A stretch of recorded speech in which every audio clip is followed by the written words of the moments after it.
What do you desire that you can't have?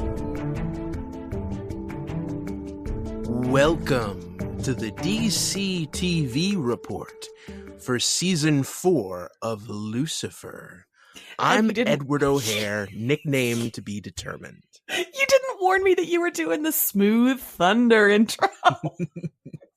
I'm Sarah Netsley. I'm better now. Let's do this. We're here to bring you recaps, news, and commentary for all live-action television shows based on DC Comics. And we have a very special episode for you. Yes, we're going to be covering 10 episodes of Lucifer that all dropped this past Wednesday on Netflix. So this is exciting because Lucifer was canceled when the season 3 finale aired on Fox. And we watched that episode with sadness in our hearts because that was the last we were going to see of these amazing characters. And then, like a miracle, Netflix swooped in with its angelic wings and said, we will give you a new home. And that is what we have. We finally have season 4 in our lives, 10 episodes. So we are going to watch and talk about them for you. Yes. And now, just full disclosure, Sarah wrote some amazing recaps of all of these episodes for EW.com. So I have seen all of these episodes. Yes, I have not. And you know, this is an experiment. This is the first show, bingeable show, that we've covered on DC TV Report. So I will be watching these episodes fresh, and we're going to record the recap immediately after the episode's done. So Ed's reactions will be real time, real raw, and mine will be sort of, I will never spoil anything for upcoming episodes, but mine will be a little more, yeah, that was crazy. Yes, and also, you know, we're one of us is playing injured here because I somehow sprained the elbow on my writing arm. So notes are a little difficult for me. The elbow on his writing arm, ladies and gentlemen. This is serious business. Yes. So I'm thinking, you know, I'm trying to be like Isaiah Thomas in the conference finals with the leg cramps. You know, your sports examples frighten me. Yes. Man. Yeah, it's not that bad. But it's annoying. But I'm here. I'm here for our listeners, and because that's why we do this. And I'm ready to dive into Lucifer season 4. Oh man, it's been a year. It's been a year. Well, and Netflix is so great about like catch up recaps and things like that. And actually, I also for EW wrote a couple sentences for each episode of season 3 as sort of a speed through catch up. So there are a lot of ways that you can find.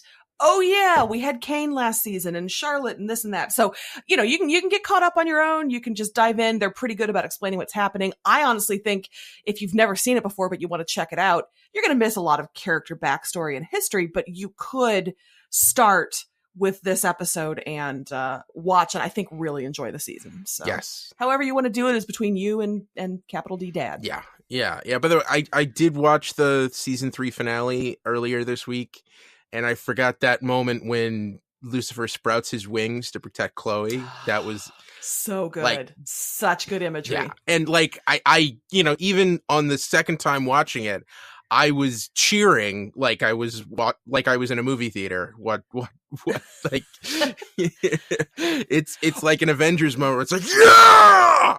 Oh, I know what happened to your elbow. You fist pumped too hard. You celebrate excess celebration. So yeah, that was cool. And Chloe saw Lucifer's face, and we thought for a hot minute that we'd never get any kind of follow up to that. So, this is a blessing. I will put in time codes for the beginning of every episode. So if you want to watch along with us, you know, and catch up with us afterwards, please feel free. Sarah, I think, are you ready to dive in? I think the longer we talk, the longer we're delaying this. And frankly, you've got a lot of good TV ahead of you, so let's do it. All right, so here goes. Lucifer, Season 4 premiere. Everything's okay. Chloe returned from an extended European vacation and told Lucifer everything is okay between them. The police solved the case of the beekeeper who's actually a mob hitman in witness protection. Maze was nervous to speak to Trixie after Chloe told her to stay away. Amenadiel returned from the Silver City and decided to make LA his home. Dan was still in a bad place after Charlotte's death. Last minute reveal, Chloe revealed she's working with Father Kinley on The Next Step. And I don't think everything's okay. Yeah, no. There were two gut punches in this episode for me. One is when Lucifer goes to touch Chloe's shoulder and she like throws out her back, twisting away from him. Oh, it's so hard. And then two, working with the priest on The Next Step. Chloe, how dare you? I don't know. Do you feel betrayal? What's going on? Yeah. I feel like 20 years ago, someone going up to a show about someone going up to a priest and saying, "Okay, we're gonna work on the next step." Would have had a very different feel to it. Not many people would be as outraged. That's dark. But here it's like, oh, they're up to something. This is no good. Well, and what I love is, did you recognize the priest? Yes, it's Graham McTavish, of course. Mm-hmm. He probably hadn't shaved his beard from Preacher. He's like, listen, I'm only exclusively booking jobs that will let me have this glorious, glorious beard. Now I know this. The Santa Killer's hair is a wig. Now, oh man. Okay, so we jumped over my favorite part of the episode, and that is the first 2 minutes. Yes, the montage of him playing the piano, all those different nights because his suit keeps changing, and he keeps singing that really sad song from the trailer for The Social Network. All right, partnership done.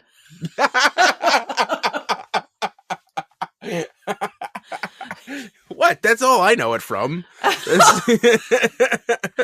This must be a 90s college radio thing, but Radiohead, my friend. But yeah, so he's singing. He's increasingly desperate. His hair is increasingly mussed, and it's electric. It is just Lucifer and the piano and the crowd around him and that amazing like light up city backdrop thing. Oh, so good. It's such a great way to start the show after a year away and a new network, and so good. So good. And then, is it a season premiere if we don't see Lee, the criminal who always ends up pantsless? Yes. Oh, poor Brinks truck guy. And what I loved mostly is it gave us a plot reason to show Tom Ellis's naked butt 5 minutes and 42 seconds in. It was organic to the plot. Yes. Yeah, pretty much. All right, we got to get this out of the way. We know this is what people... we know what the people want. Yes. Let's do this up front, because otherwise they're going to be waiting for it the whole time. Actually, before we get anybody's hopes up, it is doing it behind, not up front, if you know what I mean. Wink, wink. But it's an introduction to Lucifer. We get that info drop about Chloe left town and she hasn't been back. And was she disgusted? He doesn't know. He didn't find out. I mean, it was such a great way to catch us with something interesting and get us up to speed and also tie into old stuff. It was brilliant. This show is so smart and good and fun, and I'm just so happy it's back. Yeah, and you know what? I'm actually surprised, like how close it is to the Fox version. Mm-hmm.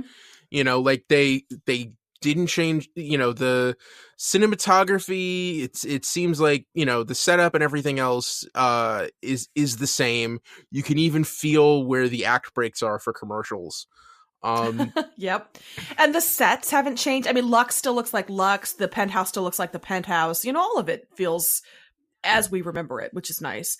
And it's one of the things we talked about in the off season when we were doing news, that they didn't want to change it really radically, that it is going to be a little darker, sexier, whatever, but they didn't want you to tune in expecting Lucifer and find out that it's like altered carbon, you know, like it's a whole different level of R-rated, I guess. Yeah. Dan just starts spouting curse words constantly as he screams at people in the hallway. Although that probably would be appropriate to his character, honestly. It would be, but you know, there's I kind of admire that they're still keeping with the spirit of the show. You know, we're gonna add these little touches here and there just to remind you, oh yeah, we're on Netflix. But yeah, all the character development that happened here, I thought that was great.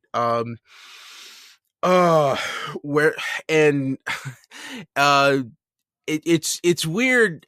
Like Dr. Lynn in this episode was interesting because you really got to see how everyone is bouncing off of her and not really listening to her. Poor Dr. Linda. It did feel like, I mean, she's used to Lucifer ignoring her, but this time it was everybody. Yes. Yeah. And that first session between Dr. Linda and Lucy was interesting because, you know, at a certain point, it's like, you know, Chloe probably is in denial, but, you know, just how surprised he was that she, you know, that she might actually be okay with it. Yeah, I thought that was an interesting conversation. And you know, slowly over the course of the episode, you realize like, oh no, she's not really okay with it, and she's not talking about it. You know, and I think though the real best illustration of that was Maze. She told Maze it's probably best, you know, Trixie's still really angry with you. It's probably best not to approach her. And then Maze runs into Trixie at the precinct and they hug it out. And you know, Maze realizes that Chloe lied to her. Which yeah, not really the person you want to lie to, Maze. No, seriously. And I felt that way about Chloe sometimes too. It's like, you know, he's the devil. So I don't know. I've had my issues with Chloe in the past. And so this reveal at the end, I was just like, oh no, she better have a really good reason for this. And I guess that reason is finding out that the guy you've been working with is the devil. I guess you would feel betrayed. I had to kind of remind myself, okay, that's why. So yeah. But I'm so glad Maze and Trixie made up. Trixie saying I could never stay mad at you was very, very nice. Dan and Lucifer did not make up.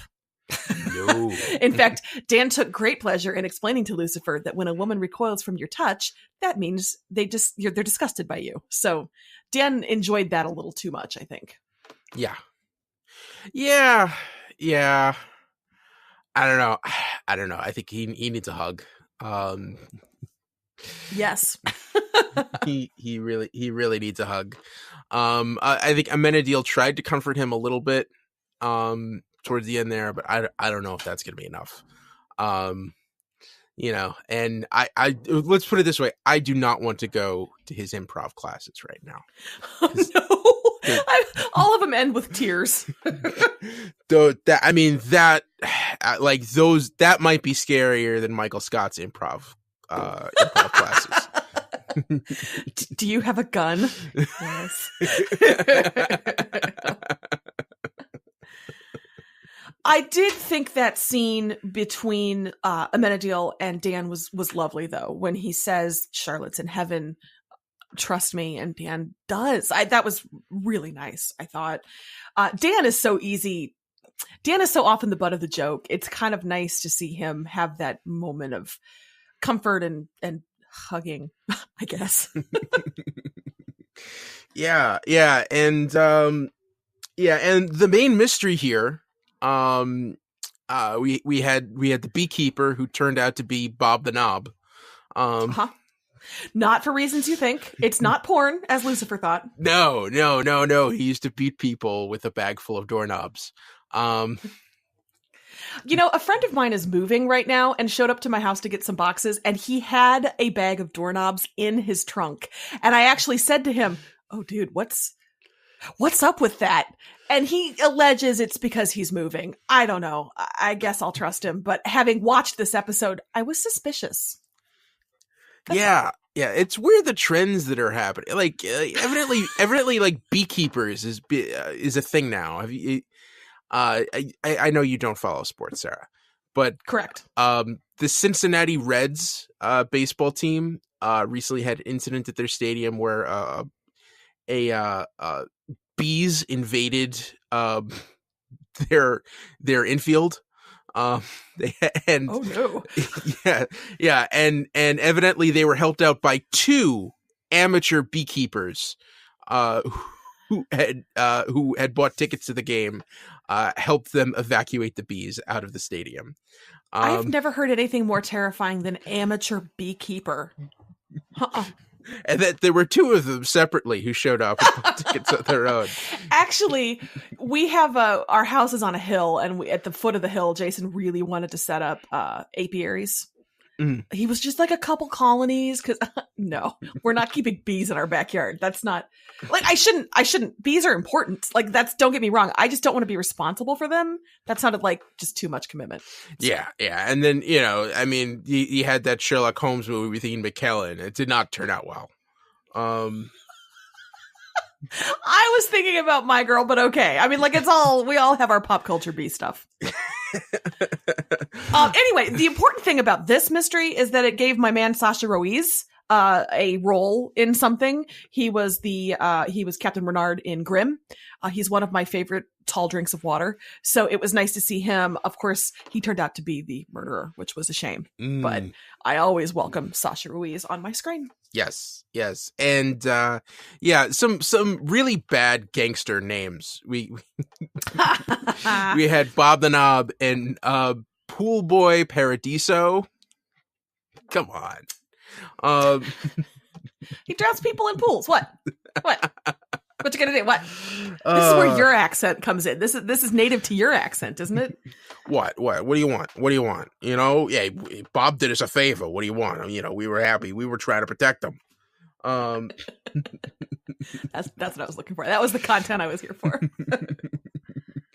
So yeah. I mean, they're back in action. I think this is lockstep with where the series had been and why we loved it.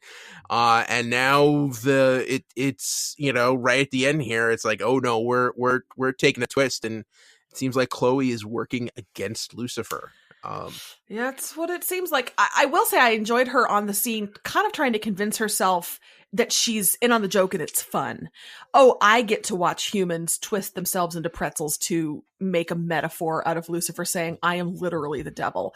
So she's trying to be part of it. And she seemed like she was giving it her best, but I don't believe for a second that she's like, oh yeah, this is fun. My partner's the devil. Like, no. But yeah, I mean, so we're going to be investigating crimes together, but there's something going on with Priest Saint of all killers. All right. You ready to move on to the next episode? Absolutely. All right, let's dive right in. Lucifer, Season 4, Episode 2. Somebody's been reading Dante's Inferno. Lucifer and Chloe agreed to go on a date, and Chloe started to regret plotting against him with Father Kinley. During an investigation into the murder of a reality show contestant, Chloe learned that she makes Lucifer vulnerable. Dr. Linda had a fainting spell and discovered that she's pregnant. Last minute reveal, Father Kinley showed up at Lucifer's penthouse. Okay, what blew your mind the most? Oh my god. Oh, she's preggers? She's How could you not tell me? Well, Ed, I'm not going to spoil things. I'm not a monster. Wow. Yeah. So, that's big. Amenadiel is like, what kind of dad is Amenadiel going to be? Let's just think on that a little bit. Wow. Yeah, I guess now he knows why. We know why he was being called back to Los Angeles. Yeah. Yeah. I mean, and now we get into all different kind of interspecies issues. And also Linda. I think Linda coping with all of this is a fun character to put into this situation. So yes. Yeah, very, very much so. Yeah. I don't know. Man, this is intense. This is really intense. And we're already a fifth of the way through the season. Yeah. I thought I thought that was going to be a maze story, and I all of a sudden I realized, when she had that fainting spell, maybe I should stay away from turmeric. But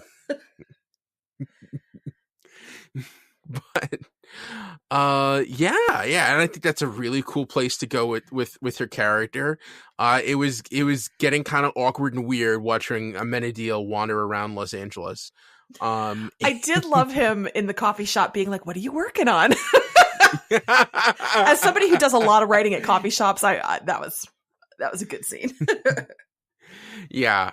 Also, like, it was weird because I thought that actor, that writer, sort of looked a little bit like Linda, and I was wondering, like, was he looking at her from behind and mistaking her? And like, oh no, he's just being weird. Yeah, no, he's just being a weirdo. Yeah, like in the best way, but yeah. yes.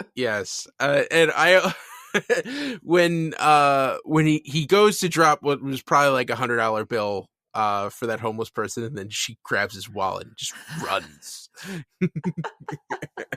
I do like him trying to be huge, just turbo kicking the soccer ball. The whole thing, it's so good. Yes, some fun stuff, and I was getting a little worried that it was going to be like, okay, what are we doing here? But like all of a sudden, like boom, you've lockstepped those characters in a certain direction. And I'm very, very excited to see how that plays out. Now on to Lucifer and Chloe. Do you think you would have watched all 27 seasons of The Cabin, or do you think you probably would have checked out like around season 6? My history with reality TV is having watched zero. Yes. I'm not a reality TV person. So, but the fact that Ella is a big fan makes total sense. That tracks. And that made it a lot of fun for her to sort of be in the know with things there. I thought this was kind of interesting because we, in the news section in our podcast months ago, reported that the Lucifer filming crew was doing an explosion in the lagoon setting on the studio lot. And at the time we were like, ooh, I wonder what that is. Like, explosion in a lagoon. What could that? It was this. So that was kind of fun to see the puzzle pieces click together for me. That's what we reported on way back in like October. So yeah, I would never have guessed reality show The Cabin as a way for Lucifer to reveal to Chloe his immunity to fire. Yeah. And it was a good old fashioned explosion. Those effects look practical. I was down for it. You had some good intrigue in the episode. Chloe, trying to get a handle on, do I really want to kill the devil? And also her discovering the effect that her presence has on Lucifer, that she makes him vulnerable both emotionally and physically. That scene with the axe against his chest was good. Oh, yeah, you were just excited that you got a little nipple there, right? Is that okay? First of all, I was excited that the nipple didn't have an eyeball in it. Ooh, callback to another DC show. But anytime Tom Ellis wants to be on screen shirtless and perfect is great with me. But honestly, that time it was not a thirsty thing for me. It was like Chloe's actually asking, if I press a little harder, can I kill you? And he's just like, yeah. And I would let you do it because I trust you. You're right. It's emotional. It's physical. It's all of it. It was great. It was a good scene. Yeah. Yeah. And Father Kinley means business. Yeah, he's not messing around. I was so relieved. Chloe went through a shock. And so my first instinct is always like, Chloe, how dare you? You know who Lucifer is. He's a good person. But it makes sense that she would that's a huge adjustment, and she would struggle. And so I had to remind myself, no matter how much I am charmed by Lucifer, she would have to start to orient that. So, I mean, it once you step back, the knee jerk for me is to rush in and defend Lucifer. Like, how dare you, Chloe? But no. And they set it up pretty well as a reminder that, yeah, that's a huge thing that she had to grapple with. But to her credit, the instant she's back in his presence again, she remembers, oh no, this is somebody who's trying to be good. Who's not a bad person. So I like the way they handled that little arc. Yeah. And who knew that she would have been the kind of person who goes overseas to Europe, not to sightsee, but to research in biblical libraries. That actually kind of feels right for her, doesn't it? I did wonder what she did with Trixie during all of that. Yes, yeah, I'm really glad she did not bring Trixie along on those trips. I thought she and Trixie were in Europe together. Yeah, that's what I'm saying. Like, while she was in Rome, what was Trixie doing? Yeah, that's what I'm saying. Like, she probably, I don't know. I guess she met up with somebody. Maybe there was like a daycare service or something. Vatican babysitting. Yeah. Vatisitting. Yeah, I don't know. It's one of those things where, like, we need her there. Oh crap, we got the kid. Let's just ignore it. Hope no one notices. And we notice, shame on us. yes, yeah. And Father Kinley, of course, with that beard, you don't want him around Trixie. He'd scare the crap out of her. Or she'd think he was Santa. Ah, yes, that's true. But yeah, and I wonder, like, what was that poison that he gave Chloe to drop in there? That is interesting, and I do super love that we got some Belle Biv DeVoe for on the nose music. And Belle Biv DeVoe was a musical act. If you didn't do Radiohead, okay. I'm assuming I'm just like, do I need to music explain to you? Oh yeah, no. Older music from my generation. No, I have no context for any of the music here. That was Belle Biv DeVoe's Poison. That was Poison. That was the song. Okay. As she's putting poison in his glass, poison booms through we don't know what it was, but she was putting something in his glass and music booms through, and it was Belle Biv DeVoe's Poison. That girl is poison. Yes. Okay. Never trust a big butt and a smile. No. Oh, yeah, no right. I know the song. I know the song. It's like a lot of that stuff. I know the song, but I have no idea who sang it or what the deal is with it. It's Belle Biv DeVoe. Okay. Now you know. Nah. No, it's all right. Hey man, more you know. Somebody out there is going to get this. I know it. I know you're out there, listener. Mm-hmm. Anyway,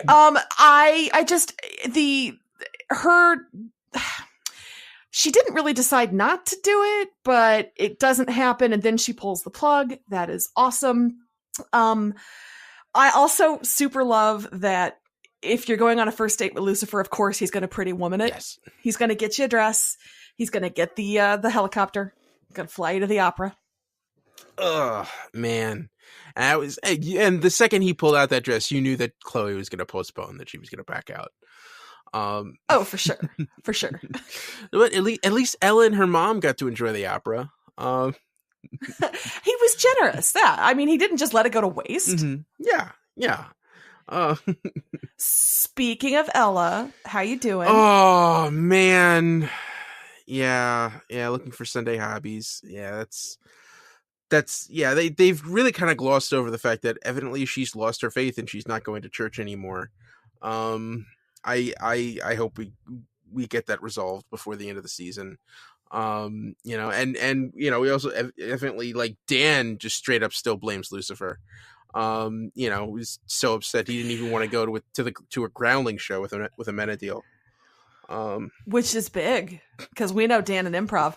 I also like that they brought up Lucifer stealing his pudding, which refers to a season 3 case that they did. That was it's right, the pudding.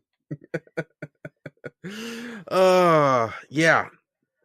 Yeah. So, yeah, a lot going on in this episode, and two huge. Well, I mean, one huge revelation in like Dr. Lynn is pregnant, and now Father Kinley's confronting Lucifer, and oh, how is that going to go? And is Lucy going to trust Chloe now when he finds out that she's been working with this guy? Yeah, Mhm. yeah. The one of the things we talked about in the weeks leading up to this season dropping was that the showrunners designed each episode to sort of end on more of a cliffhanger, that when it was on Fox, they resolved everything each week. But you can tell at this point in the season, first episode, we've got Chloe talking about the next step. And second episode, we've got Father Kinley showing up. So they really are, I mean, this is a binge model. They have built this. The biggest difference, I think, right now between Fox Lucifer and Netflix Lucifer is you gotta watch the next one. Yeah, like I don't even feel like we would have met Father Kinley until episode 4. The thought of how this season would have gone down with 24 episodes. Don't get me wrong, Lucifer is always good and I would have happily taken 24, but the economy of storytelling and the precision with which they had to march out all of this, it's so good. Nothing wasted, no ounce of fat. It's great. Cool. All right. Ready to move on? Yes, let's do it. Okay. Here goes. Lucifer, Season 4, Episode 3. O ye of little faith, Father. Father Kinley orchestrated 2 murders to try to trick Lucifer into revealing his devil face. Linda worried about giving birth and rejected Amenadiel's marriage proposal. Dan and Maze teamed up to fight a warehouse full of gang members. Lucifer confronted Chloe, who admitted she wasn't sure she could accept his true nature. Last-minute reveal, a big-eyed, wild-haired woman walked into Lux and ordered an apple teeny.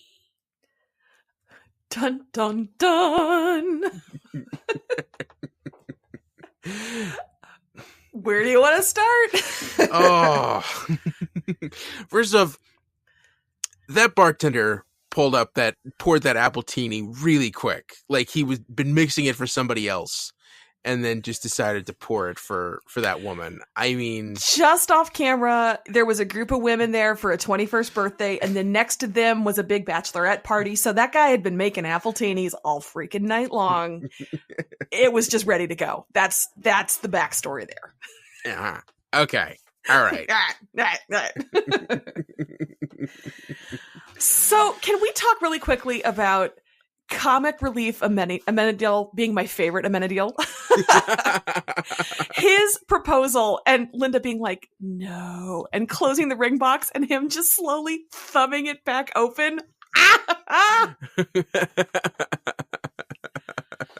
Yeah. It's oh man, he's trying. You got to applaud him. He's making the effort.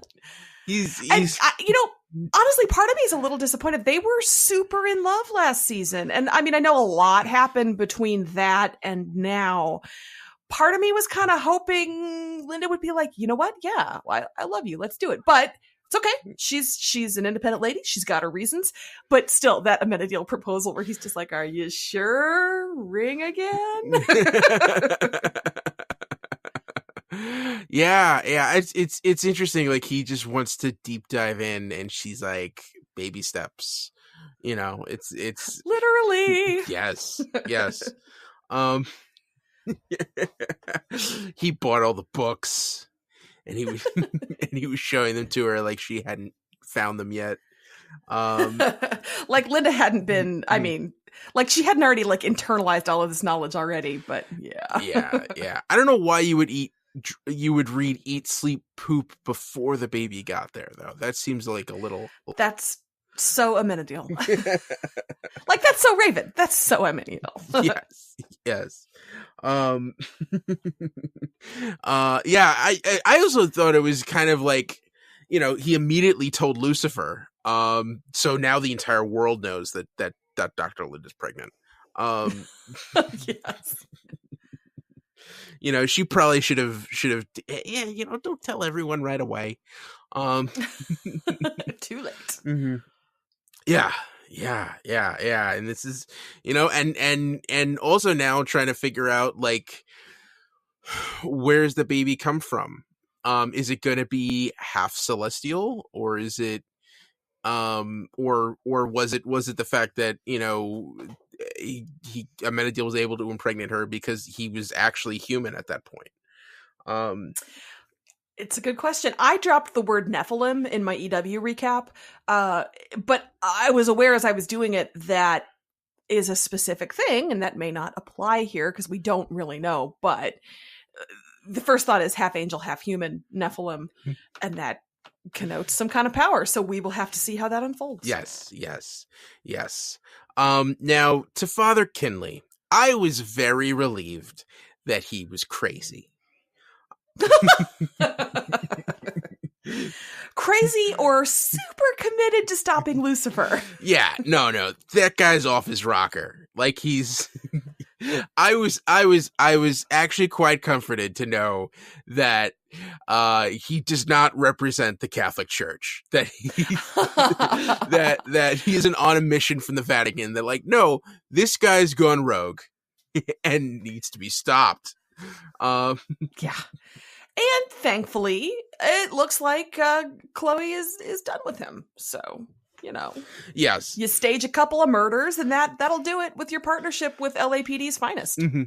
Yes, yeah. Well, also, I feel like other shows would not have been as savvy to have the Bishop Hoffman character. That they would have made it out like, like that the Catholic Church had sent him on a mission, and that like they believed in evil and all of that.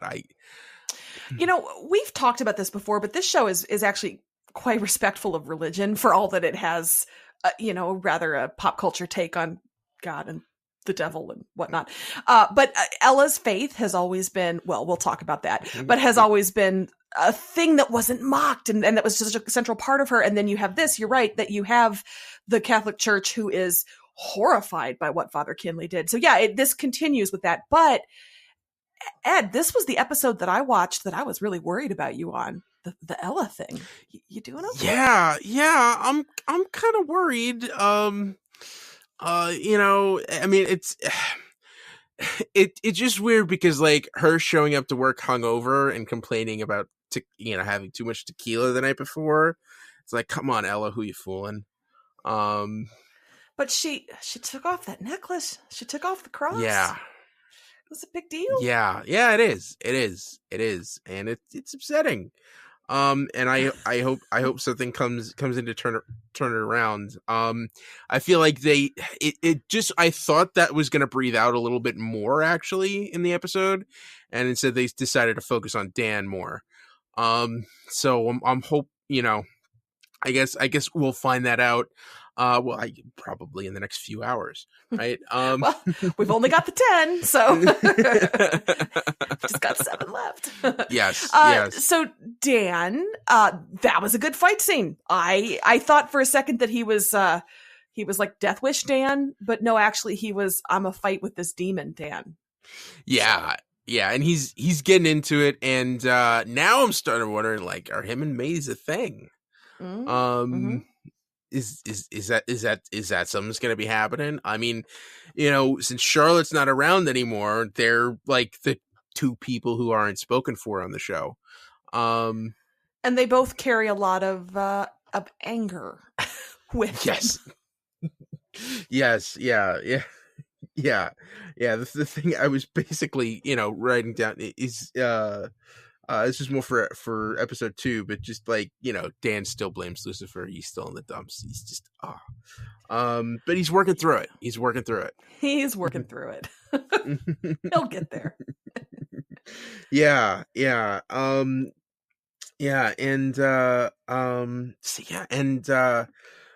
we had a rocket scientist murdered, and someone else was murdered, and it turned out it was a guy who'd been a parishioner of Father Kinley's in the past, and wow. Well, and the big thing for me was that Lucifer's over-identification with the cases finally came back to bite him. Yes. Yes. Yeah. Yeah. It did. It did. It did. I thought it was an interesting tact that I thought that Father Kinley was just going to go in there and straight up try to kill Lucifer. But that he did the opposite thing and tried to just turn Lucy against Chloe, and it kind of worked. They're on the outs right now. And honestly, had it not been for Oscar, the murderer, overplaying his hand and saying, "Show us who you really are," Lucifer might have done it. So thankfully he was listening as he was raging. But that could have worked. Yeah. That's actually a good way to trap Lucifer, is to tap into that narcissism and have him act on his own, self-identification. Yeah. And were you surprised when he broke that two-way mirror? I was. And then to turn to Chloe and say, "Oh, your friend Father Kinley's," that the anger he's carrying toward her is really powerful in this episode. And I enjoyed, I eat that angst up with a spoon. So yeah, I enjoyed that.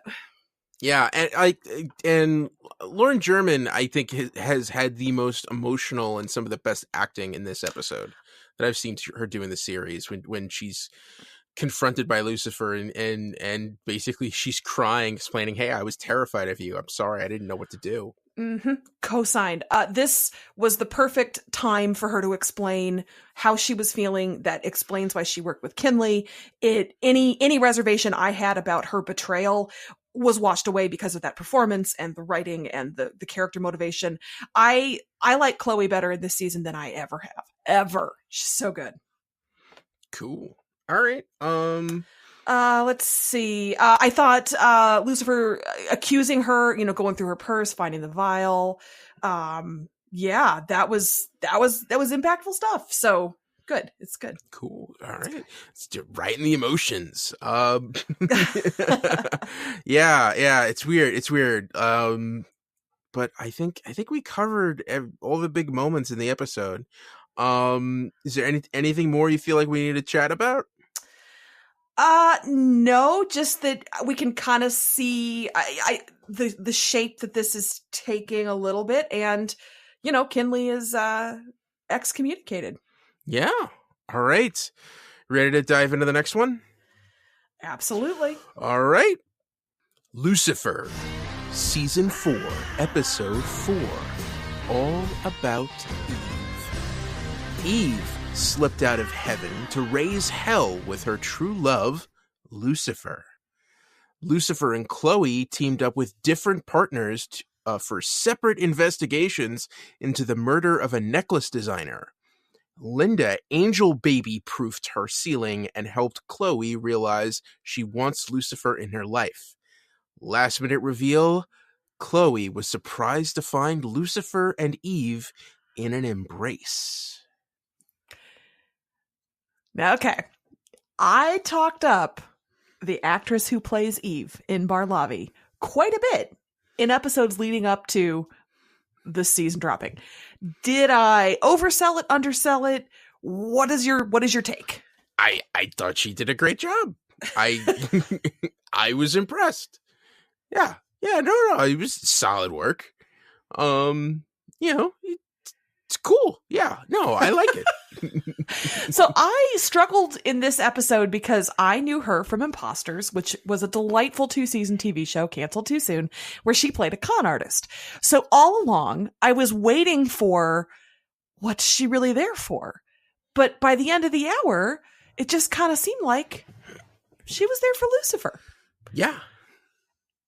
And so I had to tell myself that she's not a con artist in this show. She's Eve, and she just wants to get back to dim abs and that guy who saw her for who she was. Mm. You go, Eve. You go. Yeah. And we saw a little bit of Lucifer shirtless in this, but then there was another person walking around in a Speedo, Mr. Bashir. He was very body confident, and I say good on him.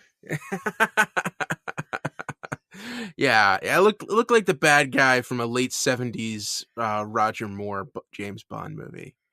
Um, I think there's someone in For Your Eyes Only who's just walking around like that, like, okay, cool. Um, um, but yeah. So Lucifer and Eve back together again. I thought it was an interesting pairing. Kind of surprised that I'm wondering like how Eve was able to slip away, if maybe that has something to do with Amenadiel, having to found his way back into the Silver City. Or am I just reading too much into that? I will neither confirm nor deny anything that you're talking about there. Okay. So. Okay.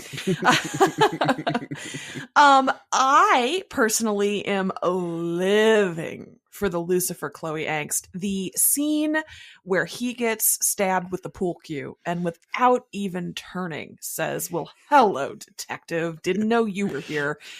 We haven't seen him truly angry with Chloe very often, and I loved it. I mean, obviously I don't want these two characters on the outs, but that well of emotion there was delicious. Yeah, yes, and it came on the heels of a really great bar fight. Really great bar. I gotta say, at one point they show Eve just like biting her lip, and I realized I was doing the same thing. She and I both really enjoyed that. Yeah, and I also I thought, I mean, Lucifer kicked ass in that moment. Just like throwing tasers at people. And then in the middle of it, Eve gets bailed out by that other woman server who just takes out a guy with a kick to the face as he's about to attack Eve. I thought that was a cool moment. Yes, yeah, the whole thing was great. Yeah, and Chloe, I think her dealing, not well, I mean Ella to a certain extent, but really Dan, I guess she's really lacking for partners right now. Yeah, she was having a rough time with this investigation. True, and Dan is too caught up in his own garbage. And also, he is her ex-husband. There's that. Ella is always a good foil, but Ella's got stuff going on too. So you're right. Chloe doesn't really have. She never has. Gosh, is it fair to say she never has much of a support network? Well, kind of. And I think they're even worse than usual. Yeah. I think that was kind of evident also, like when Maze said, Linda took this way better than you did. Just like good stuff. Well, also just like it took her it's taken her all these months to find out, wait a minute, Linda knew too? Uh-huh. And I did kind of like her going to talk to Linda and Linda saying, yeah, it's a shock, but me personally, who saw how much my life was going to change because of this? So Linda's an example of how much good it has done her, and Chloe, I think, is a little on the fence still. Mm-hmm. Well, and it's also the kind of thing where like Linda's happy. I think she's in a good place right now, but also at the same time, yeah, you're just finding out that Lucifer is the devil, and I'm having an angel baby. Okay, not that this is a competition, but but I win. Can we talk about her bubble wrapping the light fixtures? Yeah, I don't really think that's how it works. She doesn't know. You don't know. Yeah. Nobody knows. Got to be prepared. First off, best moment of the episode had to be her ultrasound when the woman just turned and Amenadiel and Mazikeen are staring at the specialist.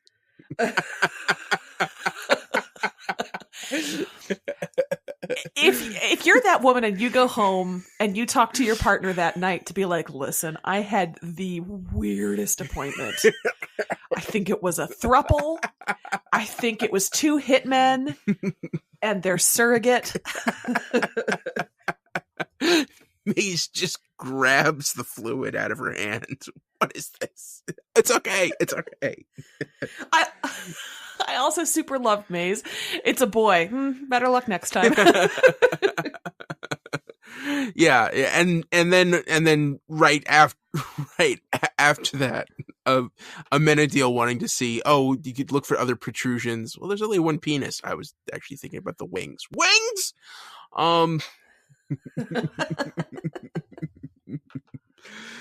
So yeah. We've got 3. I mean, whatever's going on with Chloe, whatever's going on with Lucifer, or really just the Chloe Lucifer dynamic, the investigation, and Dr. Linda having having an angel baby.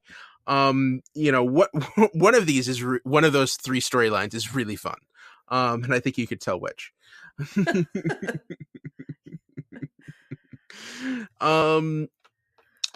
want to talk about the crime? I thought it was an interesting wild goose chase, and then that was a heck of a necklace. yes, the Desert Mirage.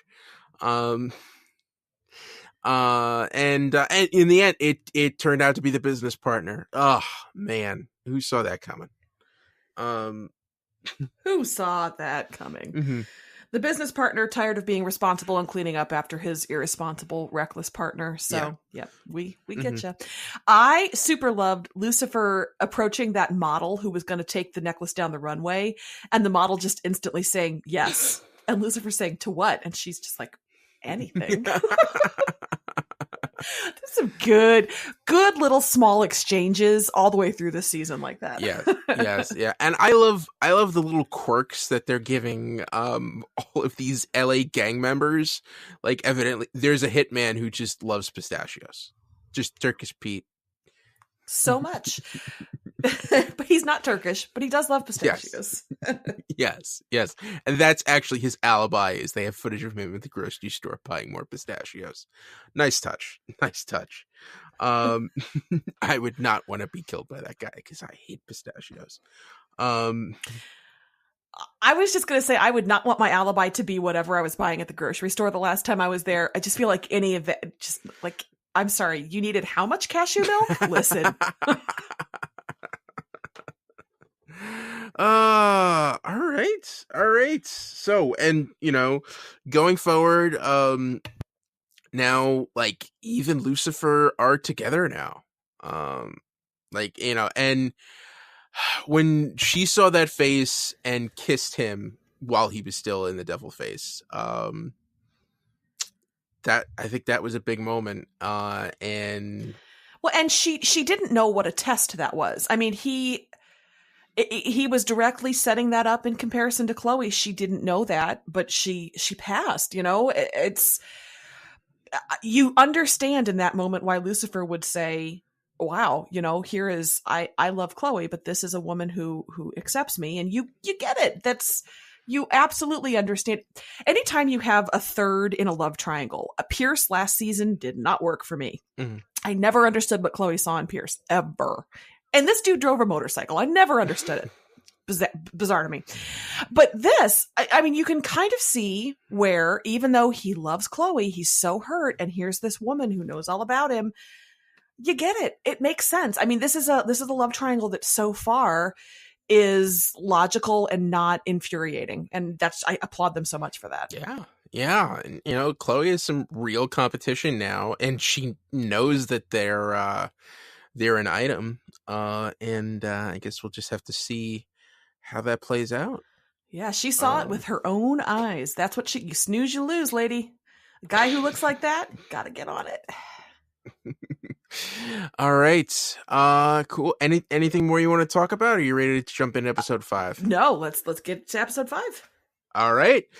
Next up, Lucifer, season 4, episode 5, Expire, Erect. A murderous bomber held Lucifer, Chloe, Eve, and Ella hostage in Lux. Amenadiel bumped into Eve and worried that she may cause Lucifer to revert back to his old self. Lucifer changed his mind about ending his work with the LAPD. Last minute reveal, Lucifer called himself Eve's boyfriend, but remained invulnerable to injuries in her presence. You know, if he's going to be slicing a lot of apples, being invulnerable around Eve seems smart. Yeah. Girl likes apples. Yeah. Or just become less clumsy with a paring knife. It's Just take a couple of classes, simple knife skills. You can learn it at the Adult Learning Annex. You know. So this is the episode that for me proved that Eve is kind of awesome. Like, she's not awesome for Lucifer, obviously, but she's just so, she really is nice. She likes Ella. She likes Chloe. She talks Chloe up when Chloe needs it the most. She's good people. Yeah. She's the devil, like not literally, but she's a terrible influence, but she is impossible to hate. And again, I say, with a love triangle, to make that third as strong and, I want her to be happy, even though I don't want her to be happy with Lucifer. It's good writing. To be fair, she is everybody's mom. That's it. You know what? We're recording this on Mother's Day weekend. This is an appropriate time to be talking about the mother of all humanity. Yeah. Accurate. And actually, speaking of that, I love that her conversation with Amenadiel includes, hey, Lucifer killed your kid, right? And he was like, he was asking for it. Yeah, I kind of wrote that one off a while ago. Bygones. Yeah, and I'm glad we got a little bit more, a little bit more of how the Silver City works, or heaven, as they're calling it, and also the idea that Amenadiel telling everyone, hey, you're in control of your own destiny, that sort of inspired her to come back down to Earth, and evidently that was a new thing that Amenadiel discovered. I thought that was interesting. Yeah. And we got another mention of Charlotte. She bumped into Charlotte on her way out and thought she was lovely. I like that they're not forgetting Charlotte this season. Yeah, and her and Amenadiel are just dropping all sorts of stuff. Like that moment towards the end where Amenadiel told Chloe that her dad's proud of her. Like, that was really cool. Mm-hmm. Yeah. And the murder mystery here, we had a guy who, seemingly was murdered because he had a really rich car in a mediocre neighborhood. That's unusually judgy of you. Well, it seems like you shouldn't have that car in this neighborhood, and really judgy neighbors. But I like that we showed off Ella's car knowledge, and this was Ella really broke me this episode. This is the one. I figured you'd struggle, because did you take me on your emotional journey when she's in front of the bomb and she starts praying? Were you just like, oh, good, she's back? Yeah. I'm like, okay, all right, maybe this is the moment. And then she gets out and tells Dan that, like, that was the revelation to her, that God doesn't exist. Like, oh, yeah, it's dark. Yeah, it's upsetting. And I don't really care for Eve because she gave Ella drugs. Ella didn't do anything Ella didn't want to do. Notice Chloe said no. Yes. So, but I was a little concerned about, like, that was 2 drugs. So you got the Molly and then you got the cocaine. I don't know. Is that good for your heart? I guess Ella's young. She's healthy. It's fine. I feel like my heart would just explode. I think that would be it for me. Yeah, no, I'm not going to stick around to find out. That's, But I liked the in media res beginning. You know, I like starting with this sort of chaos and confusion, and then we circle back and see how we got there. Lucifer doesn't do that very often, so that was a lot of fun. Yeah, it almost felt a little Doom Patrol to me, where just like he's Yeah. sitting there with blood gushing, and the Ella and Eve are there, not really knowing what to do, and Chloe just sitting next to him, staring at this sandwich. But it's funny. This is the second time this weekend that ranch dressing has come up in our conversations. But green onions and ranch dressing just sent that murderer over the edge. Everybody has a line, you know? Yes, they do. Yes, they do. But we and also we got to see some fun stuff. We got Lucifer stretch his arms a little. And even got a cool old-fashioned James Bond style one-liner. He throws a tire to take out a suspect because he was tired. Now that's funny. I think of that as David Caruso from CSI Miami. Like he needs the sunglasses after that. I guess he got tired. Sunglasses. Yeah. Boom, boom, boom. Just the Who blasting.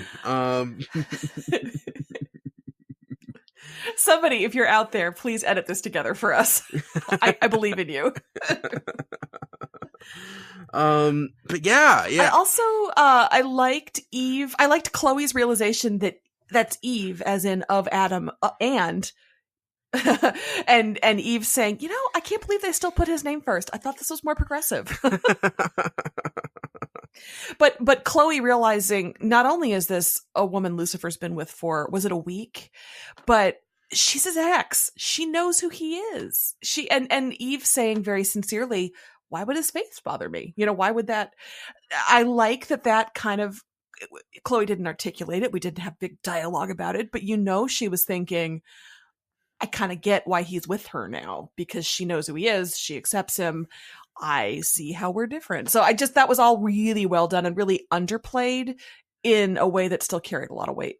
Yes. Yeah, I agree with all of it. And you know, this was, it's weird because like, it almost feels like the Father Kinley story has been like completely put to the side. Like, I don't know if that's going to be a thing or if, that's just going to like show up at the end of the season. But we're in a very different place with Lucifer right now. And this didn't necessarily move the story forward a lot, but it did help solidify, a lot of the character work that's going on this season. And I feel like everyone not so much entrenched themselves, but like really kind of figured out, okay, this is where I am right now. You know, Ella is her loss of faith is actually like, okay, I'm done. I've made my decision, and it seems like Chloe and Lucifer have this new understanding now. And Dan, we have Dan still obviously struggling, but also admitting some vulnerability. He doesn't want to lose anybody else he cares about. So he's still got some journey to go on, but at least he drops that tough guy facade a little bit. Yeah. And I think he's starting to, I think him and May's thing, it's, I think she knows it and he's not quite there yet, but he's close. I feel like that's going to happen. And I know, Sarah, so you're not going to tell me yet, but I'm that's fine. Silent as the grave that Lucifer put Eve's daughter or Eve's son in. All right. Was there anything more you think we need to cover? No, you're right. This was not a big plotty episode, but it's a good character episode and it was just a lot of fun to watch and kind of a surprise crime. I thought this was one of the better crimes of the season. I did not expect the ex-wife to be the big bad. So that was cool. You're right. That was a great twist. That was, yeah. This was the first point this season where it's been where you've gotten to that twist and be like, oh, damn, did not see that coming. But all right. Cool. All right. Moving right along. Lucifer, Season 4, Episode 6, Orgy Pants to Work. Lucifer ran into trouble balancing being good with Chloe and being bad with Eve. Eve and Maze hit the town to blow off steam. Chloe admitted how unhappy she was about Lucifer's happiness. Amenadiel learned that his sister Remiel was in L.A. in search of his unborn child. Last-minute reveal, Lucifer and Eve dispensed punishment to a very bad man. Holy cliffhanger, Batman. Yeah. I thought he and Eve were gonna be done. I thought it was like, okay, like the jig is up. I had my fun, but no. He's leaning into it more. It's like, ooh. Yeah, he made a choice. I don't think it's the choice any of us wanted. Nope. A lot of good stuff here. This was a really good Maze episode. Yes. Yeah, and I like how they made it feel like it's been a couple months since the last episode, just by the fact that she gets back in town and goes, okay, what's happened? And he threw the best orgy in years while she was out of town. So that's just rude. Yes. Yeah. And to walk in the middle of that, and Eve walking in with hydrate. I thought hydrate. That was a killer line. Yeah. And I also very much liked Eve and Maze's meeting and Eve saying, "Oh, I'm not new and you couldn't handle me." That was good.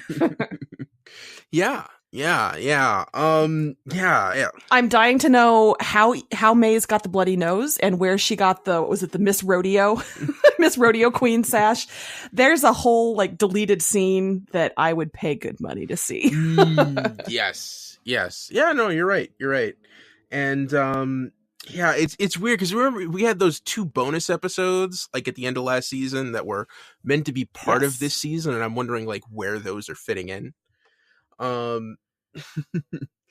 But yeah, seeing Maze back in her elements, and she had time to have a ladies' day with Eve, and then at least take Linda to Lama's class and then leave in the middle.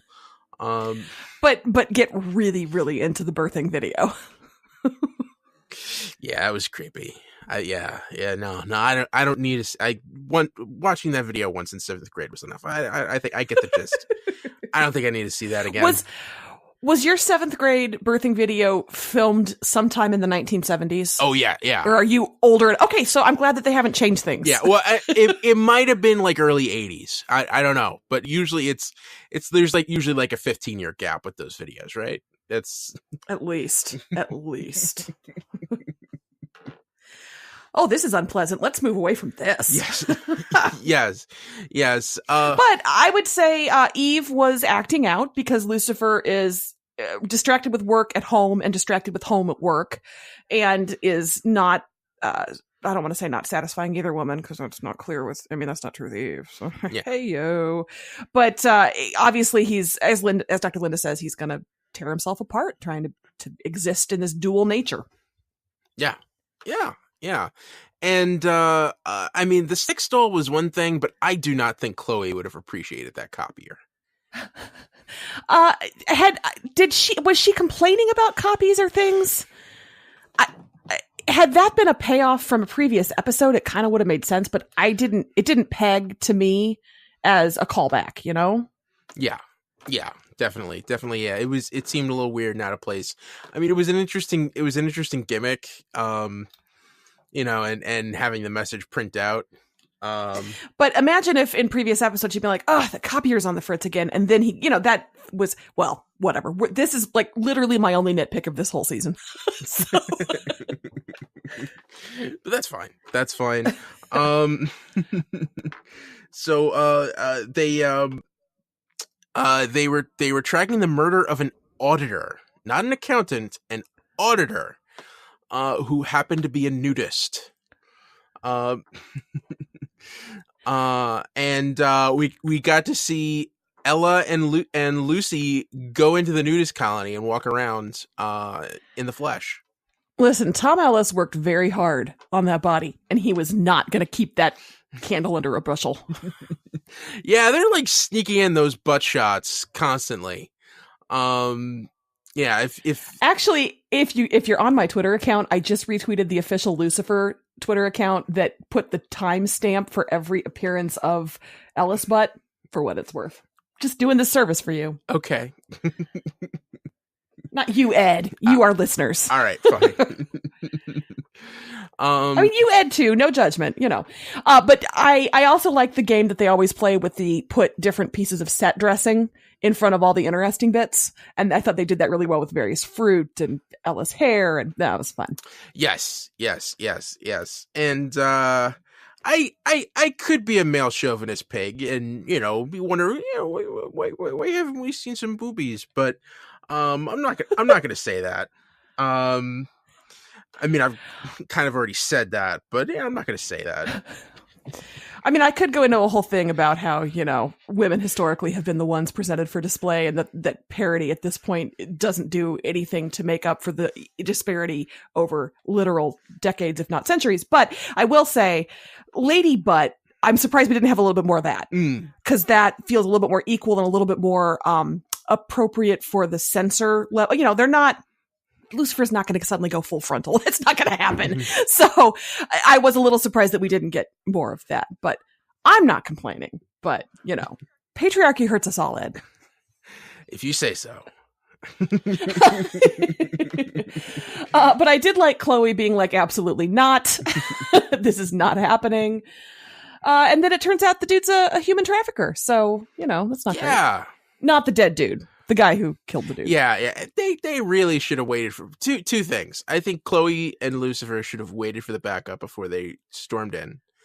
And also, I think Julian, if you're that rich, you don't have to show up for your own human trafficking. I think he's micromanaging to a destructive level here, right? I feel like maybe, given how much he's probably worth, that's not effective use of him on an hourly basis. If you look at how much he would earn if you break it all down, he has better things to do. Exactly. With his time. Yes. Than going to the docks. Maybe he wanted the pick of the batch. I don't know. Yeah. It's creepy. Yeah. And he shot Officer Joan point blank. That hurt. Yeah, it did. And, I don't think Lucifer wasn't letting him go. Lucifer was assuming the police would have him, right? Yeah. Like, Lucifer wasn't doing the Spider-Man thing, the Peter Parker thing where he's like, oh, step aside. This is not my problem. He was saying, I'm Batman and I'm going to turn you over to justice, right? Yeah. And like Batman, by not killing people got killed. Yeah. Yeah, that sums it up pretty nicely. Yeah, and another good episode for Chloe, I thought. And her kind of, coming to terms with what's going on, and I really liked that scene, the stakeout scene, where she. Mm-hmm. Well, which one? The first one or the second one? The first one where she was yelling at Lucifer and didn't realize until halfway through that he was asleep, and then just kept yelling. And then, but it pivoted to that lovely confession about, I'm glad you're happy, but I hate how you're happy. And just the admission that she's jealous is such a big thing for Chloe and the character and their relationship. And I was excited to hear it. And I also like Lucifer waking up from a dead sleep with, fetch me the goat. Yes. I actually would be interested in talking with an actual psychiatrist to figure out, like, is this show a good tool for therapy? How is Dr. Linda's technique is what you're asking? Yeah, well, just like the show itself and showing how people work through their anxieties. Whether or not it's a good demonstration of that. If you're a therapist and you're listening, at DCTV Report on Twitter, let us know. Yeah, for sure. Let us know. Let's see what else. I also like the second stakeout where they had that, where Lucifer basically says, "Am I me when I'm with you?" He doesn't ask it that directly because it's Lucifer, and Chloe saying not directly because it's Chloe. I like you, who you are, and you are that person, and please be that person with me. Just the subtext and the layers was really great. This was a wonderful Decker Star episode, I thought. Yes. Until the end, that wasn't great. No. And I remember you mentioned it last week. I'm really liking the devil effects, the devil face. This Aren't they disgusting in 4K in the best way? Yes. I don't have a 4K television, but in regular old HD, they're pretty striking. Which is why last episode, Eve kissing him, last episode? Yes. 2 episodes ago? Mm-hmm. Whatever it was. At this point, it's all a blur. Was so, like, that was gross. And she did, because she loves him. So, good on you, Eve. Yeah. And, we got to talk about Amenadiel and Ramiel. Oh, yeah. Little sister's in town. Yeah. Little sister's an ignorant jerk. Edward. She's just, she's got the preconceived biases of her people. She came from the Silver City. Yeah. Very disappointed in Big Bro. Yeah, pretty much. Yeah. It's, it's when you have like your cousin who grew up upstate and then comes down to the city and doesn't really understand how things work. It's like, oh man. I have questions about your relationship with upstate. Maybe not for this podcast. Yeah. I actually don't have any cousins who live upstate, but I've seen that situation before where just you like, is upstate yokel rural? I don't want to speak ill of it, but upstate New York, a lot of places, especially around the Catskills, there are a lot of places that they used to call welfare counties in New York, which are basically like in the summer, everyone would go up there to go camping and it was these lot of, resort towns. And then the second the summer ended, everyone went back on welfare, in just basically to make ends meet until the sun came out again in the spring. Okay, talk to me about this in relation to Dirty Dancing. That was the Catskills, right?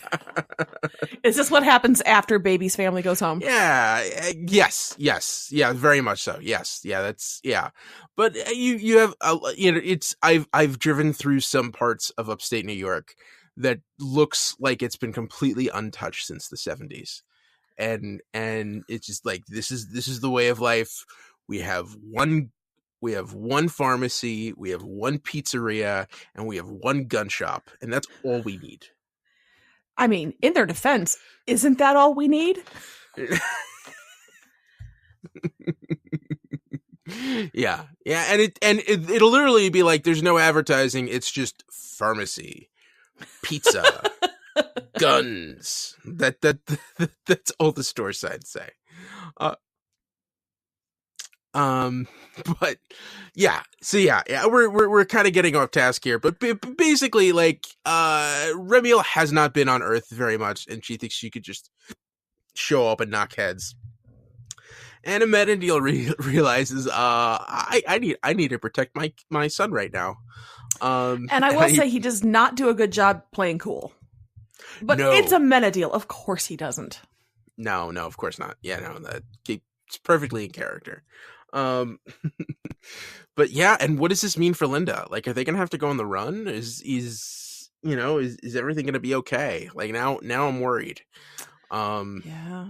I know it is troublesome because Ramiel has that spear and that look in her eye, like she's not gonna back down. Mm-hmm. Yep.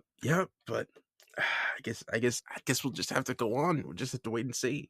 We got 4 episodes left. Yeah, we do. All right. We've been talking for 14 minutes on this episode. You ready to dive back in? You ready to move on? Yeah, let's do it. Okay. Lucifer, Season 4, Episode 7. Devil is as devil does. Lucifer let Eve tag along on an investigation because she really liked watching him punish people. Dan searched for evidence that Lucifer broke a cop killer's back. Linda told Maze that she needed to find a partner.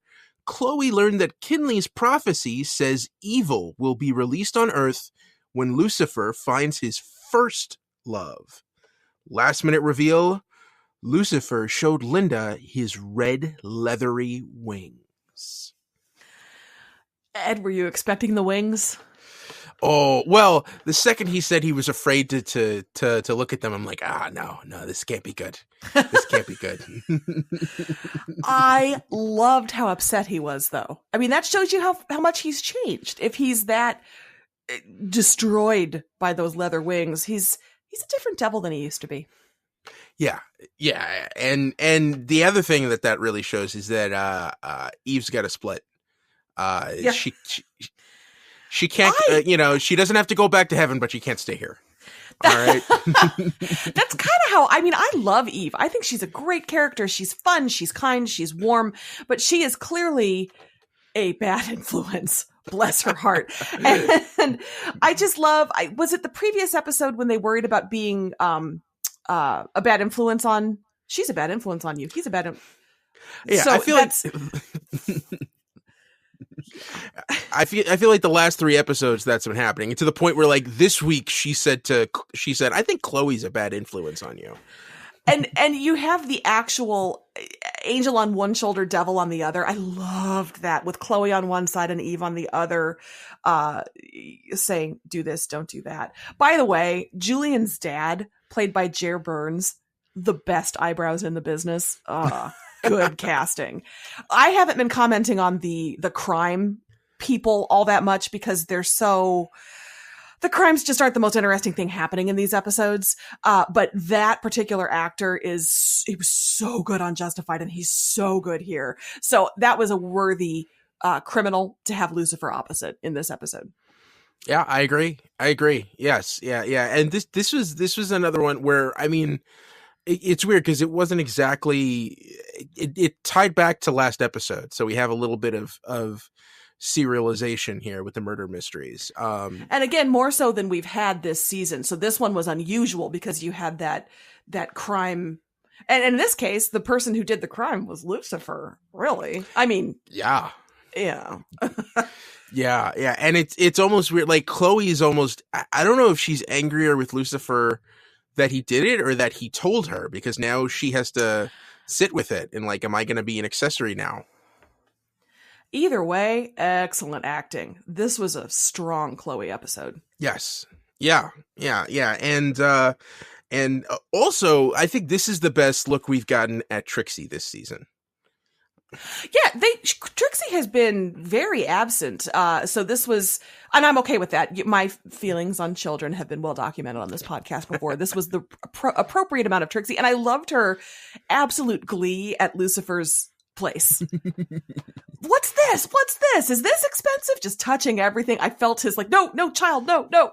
Yeah, and it does. That actress is getting older. You could see that she's getting older, and she's starting to hit that awkward phase that every kid goes through. But she still has that energy, and yeah, you can't help but warm up at that smile.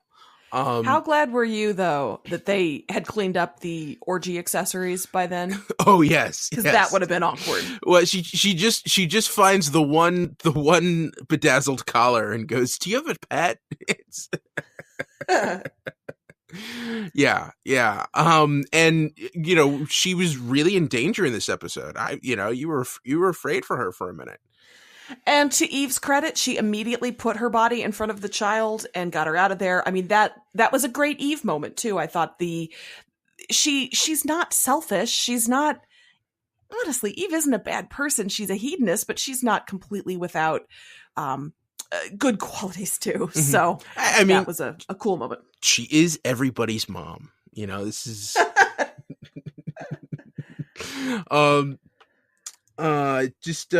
going through one other thing that we didn't mention in the recap was Amenadiel and Ramiel. Those stakes got upped a little bit here. You had Amenadiel giving her the grand tour, which we knew was not going to go well. No. And you had a little bit of a showdown, but she decided to she kind of decided to leave him alone for now. I don't know how long that's gonna last, but yeah, I'm not sure that Remiel didn't seem like somebody whose mind was changed very easily. You know, she seemed like somebody who might say, "Sure, yeah, I'll do that," but I just wasn't convinced that was really how she was feeling about things. Yeah, she's very much like Amenadiel season 1. Yeah, which I love. That's a great way to demonstrate he used to be so rigid and down on earth, and look how he has changed. And you do kind of wonder if we see her in 4 seasons, would she be like, here's my surfboard, we're going to catch some, catch the curl. I don't know. I'm not coastal. Dan this episode. You know what's so frustrating about Dan? You know, the thing that really bothered me is that he was right. You know, it's hard to get in the way. It really gets in the way of what gets in the way of hating a douchebag is when the douchebag is right. And that is a hard time in everybody's life when the douchebag is right. Yeah. And, he's still not over Charlotte, and he probably won't ever be. But, yeah.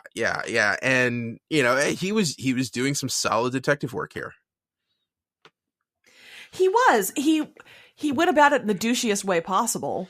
But I did love him leaving trash in Ella's lab. And she was just like, seriously, dude? That was, I think, peak douche for me on him's part. So. Mm-hmm. Although he did get his comeuppance when it turned out that the bad guy he told about Lucifer had actually killed killed and thrown the drug dealer off the bridge.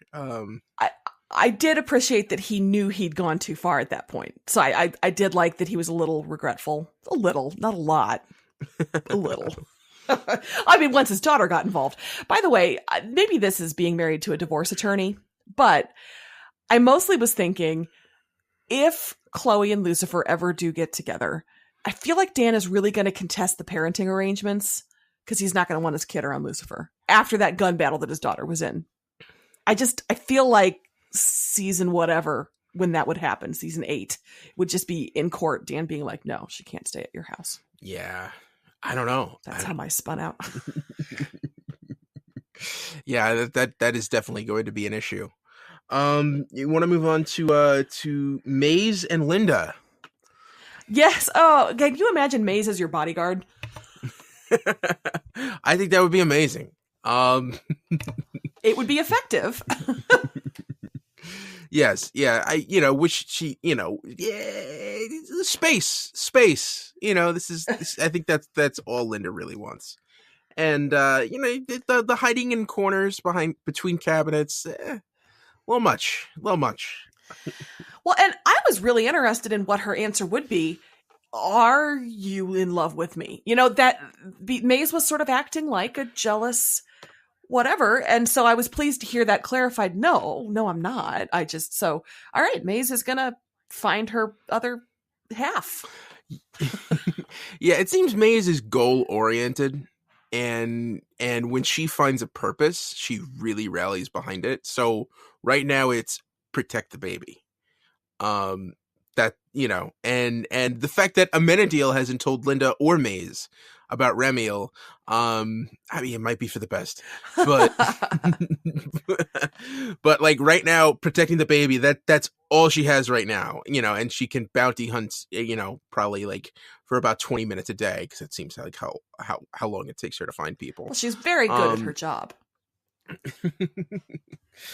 But yeah, it might be time to start, giving her a new tail to wag, a new goal to achieve, point her in a different direction. It's reasonable. Yeah, we'll see. Yeah. Mm-hmm.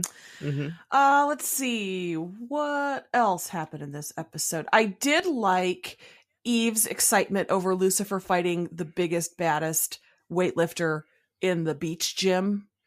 I just appreciate her zeal. That's all. All right, cool. You think we're ready to move on? Yeah, let's do it. Okay. Lucifer, Season 4, Episode 8. Super Bad Boyfriend. Lucifer tried to force Eve to break up with him by acting like a lousy boyfriend. Amenadiel panicked about fatherhood and befriended a troubled high schooler. Ella and Dan were awkward after their lab hookup. Maze had more fun hanging with Eve than she did on her 21 blind dates. Last minute reveal, Lucifer asked Dr. Linda why he hates himself so much. Okay, so this episode made me feel every human emotion at one point or another. But before we get to that, our culpa, it's not a mea culpa, it's a duo culpa. I don't know. I'm not Latin. Yeah. We didn't talk about Dan and Ella in the previous episode. Yeah. I blame this show for being so tightly layered with plot and character that there was so much going on in the last episode that we just both blew right past it. Yeah. Also, disclosure, that was our break. That was our break between Saturday and Sunday, to start recording. So it had been like like 6 hours for each of us. Forgive us. We're not machines. We're not machines. Okay. Yes, but I don't like this. I don't like this at all. I don't like it one damn bit. I am very upset right now. Let's explore this. Let me be Dr. Linda to you. Ed, what makes you feel that way? Because Dan's a douchebag. Dan is not in a good place right now, and Ella isn't either, and they are completely wrong for each other. And I don't see any chemistry at all. I think Dan is just looking for a connection. And oh man. And I gotta say though, this show zigged when you thought it was gonna zag, because we all kind of thought Dan and Maze might be cruising toward a hookup that felt a little more natural for both of them, but instead we get the Dan Ella thing, which I agree is kind of an unholy abomination. Yes. They are not a good pair. No. They're friendly and they work together. Like they're not a bad professional pair, but their energies are very different. Yeah, and also like the fact that Maze got close with Eve this episode went, no, I thought we were gonna go in the other direction with that. So like, man, now I'm like, Dan has to die. That took a turn. I don't know. I'm probably getting a little too harsh there, but maybe a little. Well, he wants to be reunited with Charlotte, right? We can arrange that. Oh my God. Nobody sleep with Ella. Ed will call for your death. No, it's just Dan. No. That's really mean. That's really mean. But I mean, it was good character progression. And I think everyone is really confused right now. Well, and that's the thing is they're obviously being weird around each other, and Chloe and Lucifer see it and are just like, I have my own stuff. I cannot deal with this. I have too much garbage in my life right now to deal with you two. Yeah, and I think that pretty much brings us to Lucifer's quandary, and it's weird. Like you could see the layers of the meltdown that he was having, where it's like, I like being with Eve because she accepts me as who I am, but I hate who I am around her. And I really like the fact that, and he really likes the fact that Chloe sees him as a better person than he is, but he also kind of feels failing that he, he might not be able to live up to that person in Chloe's head. And then he goes to Linda like, what the hell do I do? Yeah. And I was really amused by Lucifer being like, wait, so I need to break up with Eve to save the world? I mean, darn, I guess I'll do that. Like, it was, what a great excuse to hang your hat on. I gotta break up with her for the earth? Okay. Yeah. And also when he lays it out to Eve and it like, everything makes logical sense, and she's just like, you love me. So we have to break up now. Nope. No, we don't. It's like, damn it. By the way, I had coffee between the last episode and this episode, so I don't know if anybody can tell. I'm a little squealier in this one. It's coffee. Anyway. But yeah, I love that just like so many dumpies before her, she refuses to accept the breakup. No, we're not broken up. No, we're not doing that. We're still together. Yeah, it's going to be much more difficult. Yeah. And although one thing I did appreciate was that Lucifer found a way to resolve his problem after seeing how a monstrous high school relationship. Yeah, he was looking at bad role models for advice. Yes. Oh, these people are horrible to each other because they're too young to understand what they want. Oh, okay. I can do that. Yes. Okay, well, Ed, we have to talk about Lucifer's bad boyfriend incarnations. Which would be, now I realize this is, but which would be the worst for you? Like the fantasy football bro, the video bro, the Dukes of Hazzard cheese puff bro, like which is going to be the deal breaker for you? I mean, to me, 'cause fantasy football can be really annoying. Because it's the kind of thing where like there's always one person in the league who's way too into it and is just trade happy and really gets on everybody's nerves. And mostly because they're not that good. So I could see that grinding my gears. But you had to appreciate Eve kind of seeing the writing in the wall and doubling down and going like, okay, you want to veg out on the couch and watch Deuce of Hazzard? Let me get a low top flannel. She committed. She clearly is changing herself to be with the man she loves. She knows this. She's aware of this. She does it, but she does it really well. I mean, she really commits. It's impressive. It reminded me, I don't know what the Venn diagram of people who watch Lucifer listen to our show and have read Gillian Flynn's Gone Girl, but she has this amazing speech in there about being the cool girl who's into sports and eats everything and is super open sexually and all this stuff. Eve is that. She is the cool girl. This is not a good thing in Gone Girl, but that's exactly what she is. And I enjoyed that whole, Lucifer has a jersey on for fantasy football. So the next thing you know, she's in a jersey for the apple bottoms, the apple red clothes motif on her A+ work. All of it was so good. She just went with it and it still didn't work. Poor Eve. Yes. Yeah. What did you think of her scene with Maze? Oh, I was actually going to talk about her scene with Dr. Linda. I loved both of them. Oh, yes. Yes. So I was so happy for Dr. Linda that she finally has somebody who's like, oh yeah, no, he'll just take the opposite lesson from this. And Linda's like, every time. That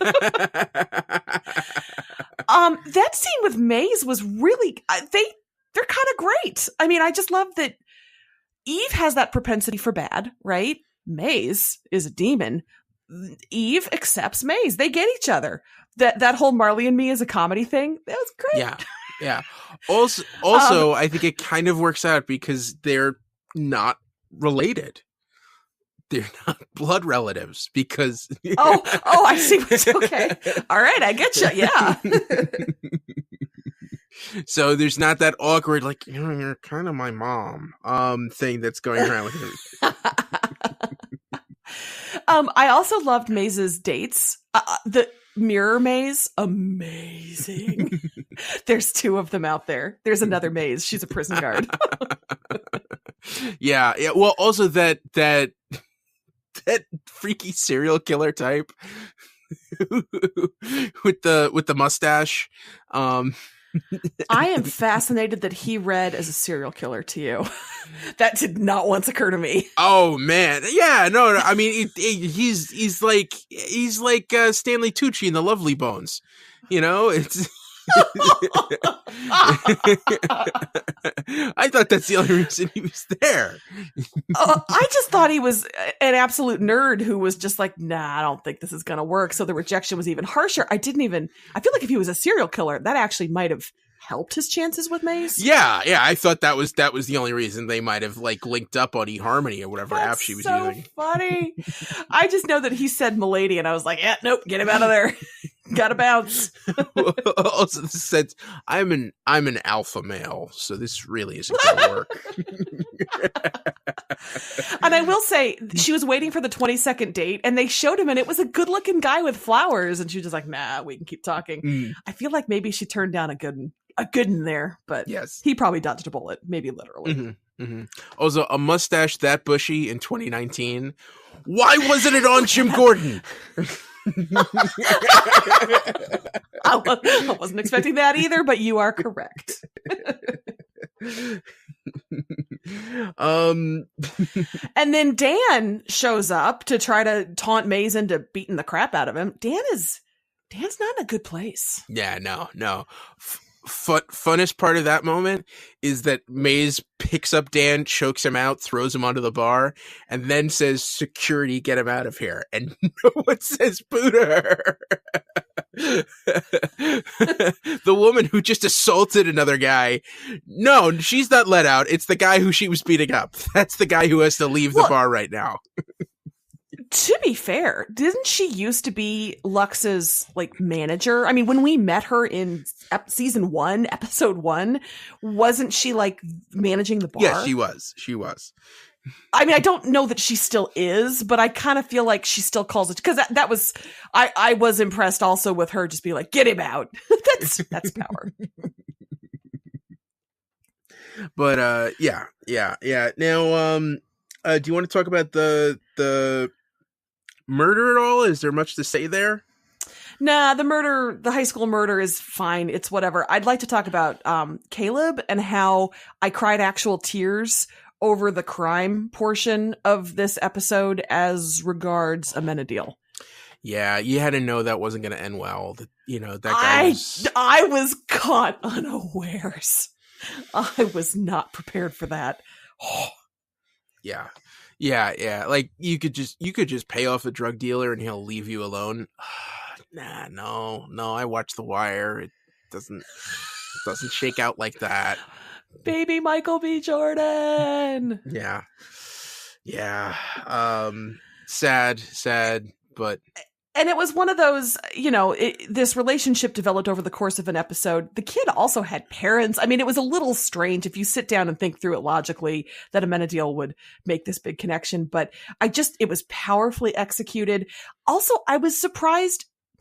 I was not expecting the race-based police issues to come up in this show. And they handled it quickly, cleanly, precisely, to have that commented on by an angel who didn't grow up here, and to have Caleb himself be like, "Dude, you cannot do this. You cannot do."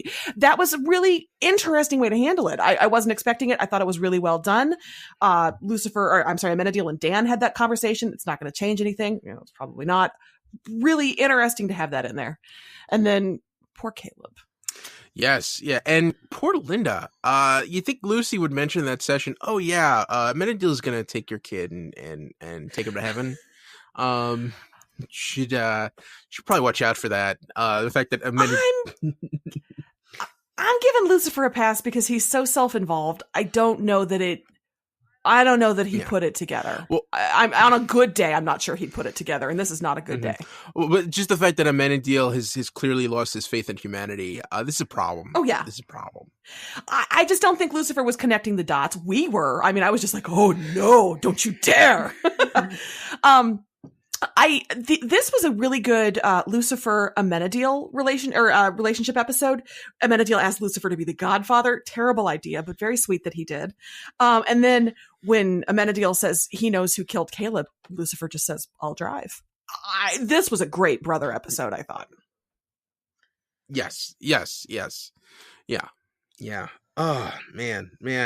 All right, we gotta dive in. We're in the home stretch now. It's coming down the pike. Oh, only 2 episodes left. I don't want it to end, but we got to move on, right, Sarah? We do. Everybody, we're gonna push forward 2 more hours. We can do this. All right, here goes.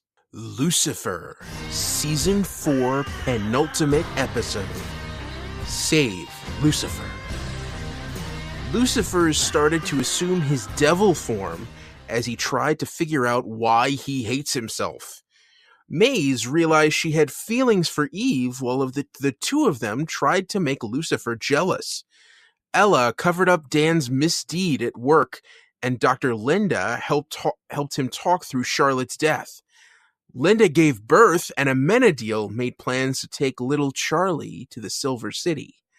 Last minute reveal, Eve killed Father Kinley, whose body became a vessel for a demon sent to summon Lucifer to hell. So not a lot happened in this episode. It was pretty calm. It was a penultimate. It was a big, giant wow. I don't even know where to start. Can we start, actually, with Maze singing? Yeah. It was Leslie Ann Brandt had pipes. Yeah, and it was different.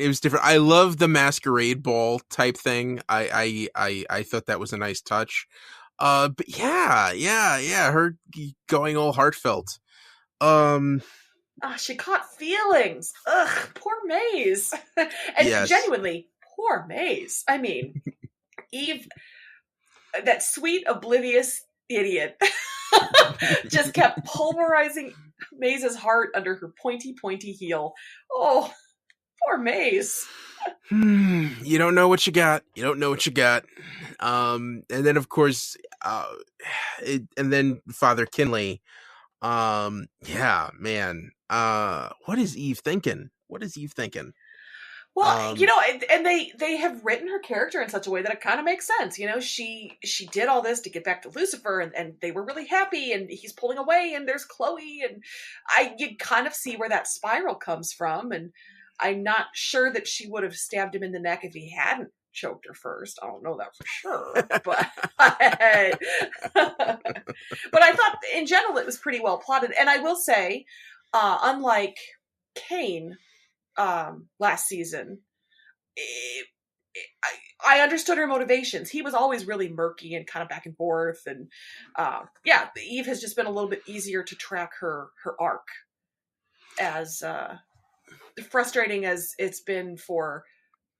No, I shouldn't say frustrating, but as much as it's caused Lucifer and Chloe to stumble in this and that, I've always understood where she's coming from and why. Oh yes, yeah, I think they did a great job. 10 episodes has really helped that, I think. Every show should be 10 episodes. Every show. Tell me a show that wouldn't be improved with just 10 episodes. But yeah. And the mystery here, realtor twins. Would you trust realtors if they were twins? One realtor is generally enough for me. Like, realtors bring a big energy into the room, and I don't know that I need two of that. Yes. And and then of course that sister has to be jealous. That sister was clearly the one who did the murder in the first 2 minutes. It was like, yeah, no, it was her. It was, obviously. I do like that Ella's been sitting on Hammer Time for a long time. Yes. And god damn it, Dan is bad for her. Yeah. And I don't know, was covering for him the best thing for him? No, probably not. Did she help him or not? I mean, when she said, "Are you getting help?" I was just like, God, yeah, Dan needs to be in talk therapy. Like, is Dan talking to anybody? He should be. He should be. And I'm glad he is. He did. It seems to have helped. Maybe, I don't know. Maybe, man. I hope Dr. Linda's charging these people. I know they're all her friends, but I mean, we've seen her house this season. Her house is nice, so she's charging somebody.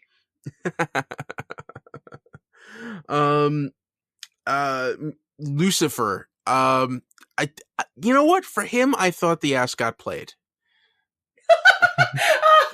Okay, so that scarf on Chloe was hideous. When she showed up, I was just like, what are you, riding a horse after this? Then it made sense when she took it off and put it around his neck. It looked better on him, honestly. He pulled it off. But when he shows up, kind of like the Invisible Man, kind of, with the sunglasses and the scarf and the gloves, it worked for him. It worked for him. Yes. Yeah, what was the thing? He looked like Stevie Wonder.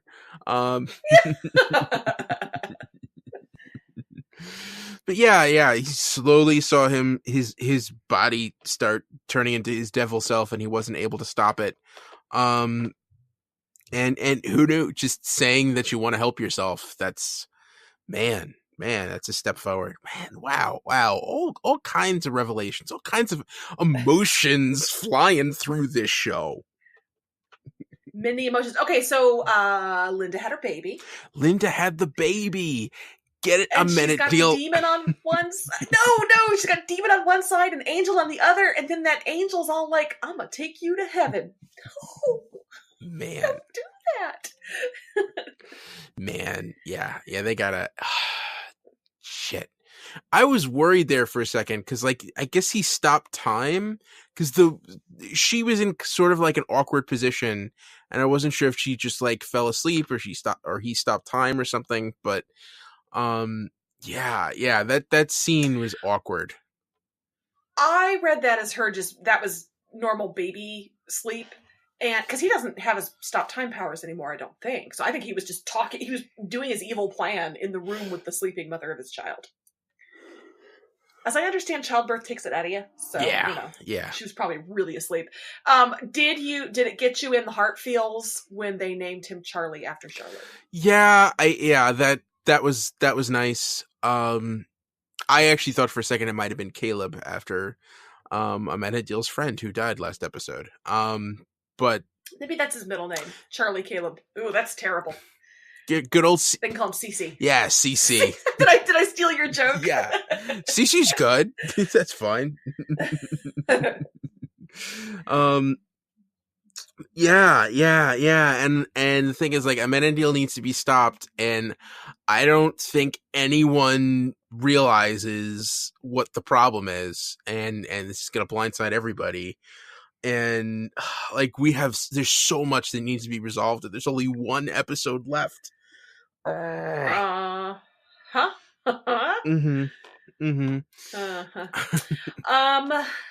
Does that do it for those subplots? I think so. I mean, the big thing is, like, what do you think's going through Chloe's head right now? Where do you think Chloe's at? Well, I will say I'm pretty sure Chloe arranged for the masquerade because she knew that Lucifer was dealing with that small, like, outburst of lobsteritis that he was dealing with. And so she was like, "Here's a devil head, I got you." I mean, I feel like she was really looking out for him and making sure he could be a part of it with the mask. That I thought was really great of her. The ending was really powerful. When she, in the what was that, episode 2 or 3, when she said, I don't know that I can be with you. In this episode, she says, I'm here for you. She looks at him. She doesn't run. She's not afraid. You see the evolution of her character as well, and how she's come to accept who he is and what he can be. So I thought that was a great way to track her arc too. And also, can I say, Smoke Show, she looked great in that last scene. The eye makeup, the hair, all of it. She looked really good. Yeah. Oh man, I'm excited. I want to jump in right now. I was gonna say we can wrap this up so we can get to the finale. Yeah. One last episode. All right, everybody. So we've got Father Kinley slightly dead and possessed, and then possessed. The eyes spring open, and we've got a demon come to tell Lucifer, "Hey, boss, we want you back." Yep, we get that. We got Maze having feelings for Eve. I don't know what's going to happen to her now. Dan and Ella and Lucifer finally seems to have a handle on his body transformation situation, and Amenadiel looking to take the baby away, and Linda's not going to like that. Oh, man. All right. Listen. If he does anything to make Linda unhappy, I will fight him in the streets. Did you do it, Amenadiel? All right. It's time to. We could do this, Sarah. We could do this. It's one more episode. We can. Do you want to make any wild predictions before we get started? My prediction: pain. Emotional or physical? Yes. Yes. Yeah. I think we're gonna get all of the feels. This is gonna get very emotional. Is it still an hour long, or is it like an action packed like hour and a half, or man? I do believe it is the longest episode of the season at 55 minutes. 55 minutes.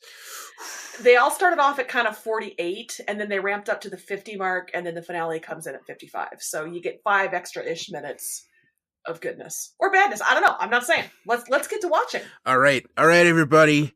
Buckle up your seatbelts. It's time for Lucifer Season 4 Finale. Who's the new king of hell? Lucifer, Chloe, Maze, Amenadiel, and Eve teamed up to rescue baby Charlie and send all the demons back to hell. Ella rediscovered her faith, Dan found peace about Charlotte, and Eve left to discover herself. Last minute reveal, Chloe told Lucifer she loved him, and he returned to hell as its ruler. Ed, how you doing? How you doing? Oh, man. That was a lot. That was a lot. I didn't think they'd be able to pack all of that into one episode, but they did. I mean, they gave us endings for everybody. Now, maybe they're not exactly where we would want them all to be. Mm-hmm. I'm looking at you, Lucifer. But we have endings. You know, if this is the last we see of them, we'll talk about this. I hope it's not. They have endings. But I hope we get more, but let's talk about how we got to where we got to. Yes. So first off, we thought it was just going to be, one demon on Earth, and it turned out, no, he started killing other people, and bringing about more demons, like, poor Hala Bay. Hala Bay was just wanting to squash his beef. Yes. And what does it get? Where does it get him? It gave us beatboxing Dan, so small favors. Yes. And, so he got a knife in the chest. And so we got our first demon duo of Dromos and Squee, and I think we all agree. I hate that guy. Everybody hates that guy. Squee. Everybody hates Squee. And and they started. I wish we could have learned more of the demon names. But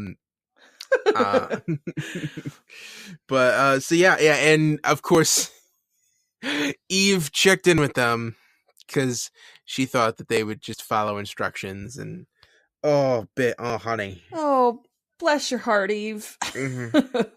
Yeah. She got hit in the face more than I liked this episode. I didn't care for that. No. I did like Graham McTavish's American accent. I thought that was kind of cool that apparently in hell the demons are American, which actually, as I think about it, that tracks. Well, I thought it was really fun that he got a bonus this episode. Like you, Graham McTavish. All right, you can have fun. You could just have fun and be a real jerk. Put on the leather, be a jerk. Yeah. Mm-hmm. Nice to see him stretch his legs, and not have to do something so serious. And it's weird because this is because we see him on Preacher and he's still very different. And I wonder if sometimes. And we didn't talk about, he was an Outlander too, and he was very serious in that. So this, I mean, you do kind of wonder if he's a looser, wackier kind of guy than all of his roles would make us believe. Yes. Now, so I liked very much Chloe and Maze realizing they were after the same target. I liked that realization that they bump into each other at church, and it. Thank God it didn't take them all episode, thank God, to figure out what was up. They immediately, Maze was like, oh, I know what's going on. And so we just, 10 episodes, we all got on the same page. Think about the episode count that would have been devoted to each of these developments in a 24 episode season. Oh my God. Yeah, you're right. You're right. You're right. Yeah, this was huge. And yeah, and Maze's story, she doesn't, and she and Chloe both have sad endings. Because Eve decides, yeah, no, I'm gonna go find myself, which means that Maze is sort of left open, and to me, it ended on a possibly optimistic note there. I think Eve does need to do a walkabout and figure out. It's like in the Julia Roberts movie Runaway Bride. Stay with me. Eve needs to figure out how she likes her eggs cooked. She does not need to keep ordering the eggs that her current partner likes. She needs to figure out her egg order. That's what Eve needs to do. And once she does, I really think she and Maze are a great pair, actually. I think they complement each other. They probably would be a little dangerous together because Maze's dark parts wouldn't bother Eve. But I think they're stellar. So that door seems open. I hope that's what Eve would come around to. Maybe she wouldn't. But poor Chloe, though. I mean, Lucifer did what Lucifer had to do. But poor Chloe. Poor Chloe. Yeah, and it's sad, really. It feels like that's what Lucifer had to do. That was the best option to protect humanity from all of this evil that's brewing. And yeah. And it's the character development. I think Lucifer of 4 years ago or 4 seasons ago, I'm not sure makes that choice because he's enjoying life on Earth. But this Lucifer knows to protect Earth, he's got to do that. And so he does. And also, speaking of personal growth, Lucifer telling her, Detective, this is not about me. Personal growth. And then it is all about him. Then, yeah, that's actually the one time. Yeah, no.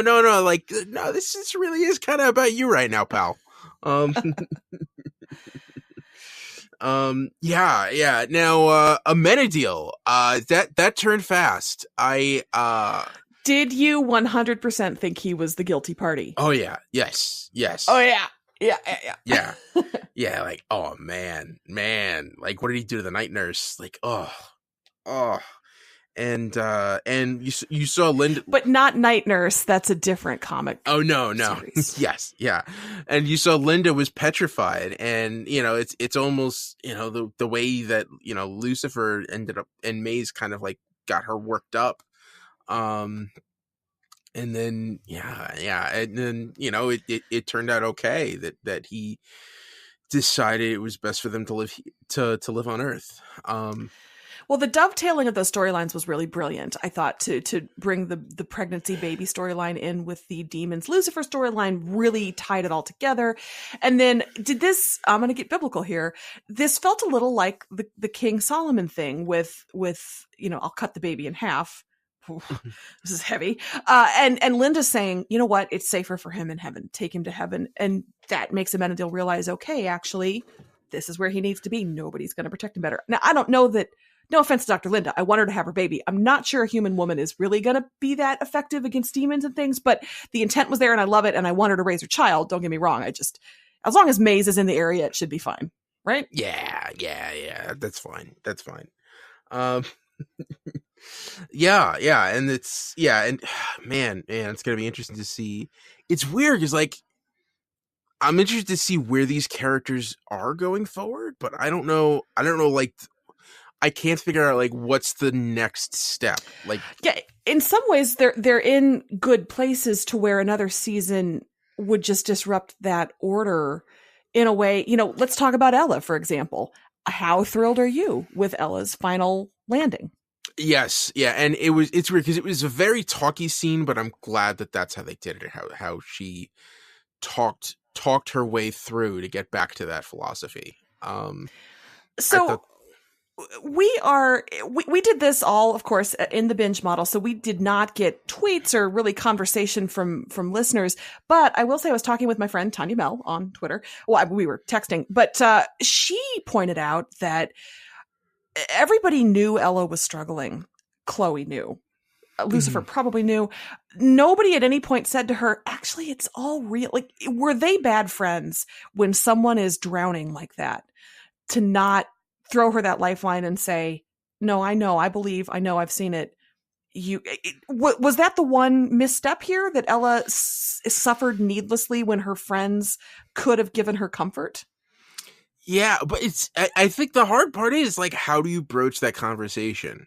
You know, I mean, it's weird because it's not like a superhero show where Lucifer has a secret identity.